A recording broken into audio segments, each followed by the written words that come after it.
नमस्कार, स्वागत आहे तुमचं माझ्या यूट्यूब चॅनलमध्ये। आज आपण पाहणार आहोत दोडक्याची भाजी।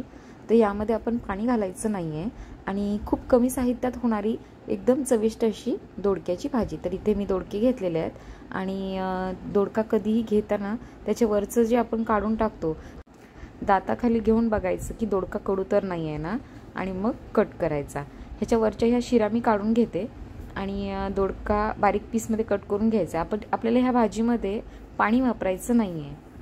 एखाद्या वेळेस जर दोडका कडू लागला तर तो टाकून न देता त्याचे गोल गोल पीस करून आहेत ना उन्हात वाळवायचे आणि ते घरी ठेवायचे।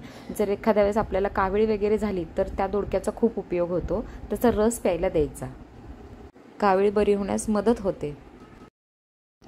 तर इथे मी सर्व दोडक्याचे शिरा काढून घेतलेत। आता ह्या ज्या शिरा आहेत ह्याची चटणी देखील बनवता येते। जर तुमचा दोडका कवळा असेल तर ओल्या खोबऱ्यासोबत तो वाटून घ्यायचा आहे आणि थोडी एक फोडणी घालायची आहे त्याला, आणि त्याची चटणी पण अप्रतिम लागते। बऱ्याच लोकांना दोडका आवडत नाही, पण मी आज जी भाजी दाखवणार आहे त्या पद्धतीत तुम्ही भाजी केली तर तुम्हाला नक्कीच आवडेल। तर मी आता इथे दोडका बारीक पीसमध्ये कट करून घेतला आहे आणि त्याच्यात पाणी घालते आणि 2 वेळा धुवून घेते, किंवा 1 वेळा जरी धुतलं तरी चालेल, कारण दोडका आधी आपण धुवून घेतला होता। पाण्यातून काढून मी बाहेर ठेवते। मी ताट असं जरासं वरच्या साईडला ठेवलं म्हणजे पाणी गळून खाली जाणार, कारण आपल्याला दोडक्याच्या भाजीला पाणी खूप सुटतं, त्यामुळे एक्स्ट्राचं पाणी आपल्याला नको आहे म्हणून।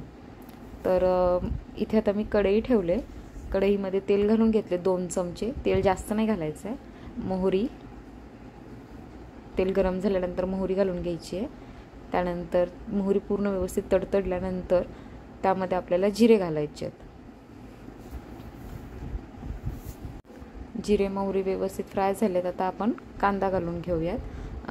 दोडक्याच्या भाजीला जर तुम्ही थोडा जास्त कांदा घातला तरी चालेल, आपण इथे फक्त कांदा घालणार आहोत, टोमॅटो नाही, त्यामुळे थोडा कांदा असेल तर त्याचीच ग्रेव्ही होईल। तर कांदा मी नेहमी सांगते की गोल्डन ब्राऊन कलरवरती भाजून घ्यायचा आहे। कांदा जितका व्यवस्थित भाजाल तुमची रेसिपी तितकी सुंदर आणि चविष्ट होईल। तर हळद घालून घेतले आणि लाल तिखट, तुमच्याकडे जे लाल तिखट असेल ते तुम्ही वापरलात तरी चालेल।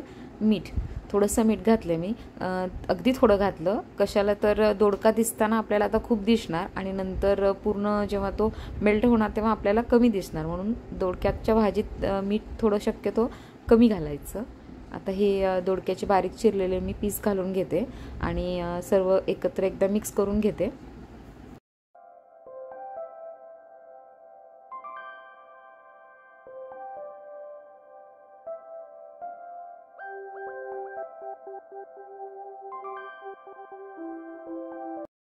तर मी ते हे सगळं व्यवस्थित परतून घेतलेलं आहे आणि गॅसची फ्लेम मी मीडियम टू हाय ठेवते आणि ह्याच्यावरती झाकून ठेवते।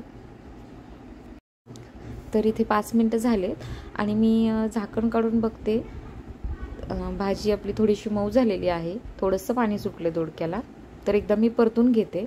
ही माझी बिडाची कढई असल्यामुळे ना खाली करपण्याची शक्यता असते, त्यामुळे मी 5 मिनिटानंतर एकदा परतून घेते कोणताही पदार्थ ह्यात करायचा झाला तर।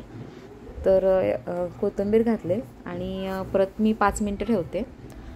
दोडक्याच्या भाजीला पाणी खूप सुटत असल्यामुळे आपण वेगळं पाणी त्याच्यात ॲड करायचं नाही, नाहीतर मग पचपचित होते भाजी। तर हे पाहू शकतात अजून पाणी सुटले भाजीला। तर अजून एकदम मी परतून घेते। 2 मिनिटं मी झाकण न ठेवताच परतून घेतली। तर ही तुमची दोडक्याची भाजी तयार आहे। खूप चविष्ट होते, कमी साहित्यात होते। व्हिडिओ आवडल्यास नक्की लाईक करा, शेअर करा आणि चॅनलला सबस्क्राईब करा। थँक्यू।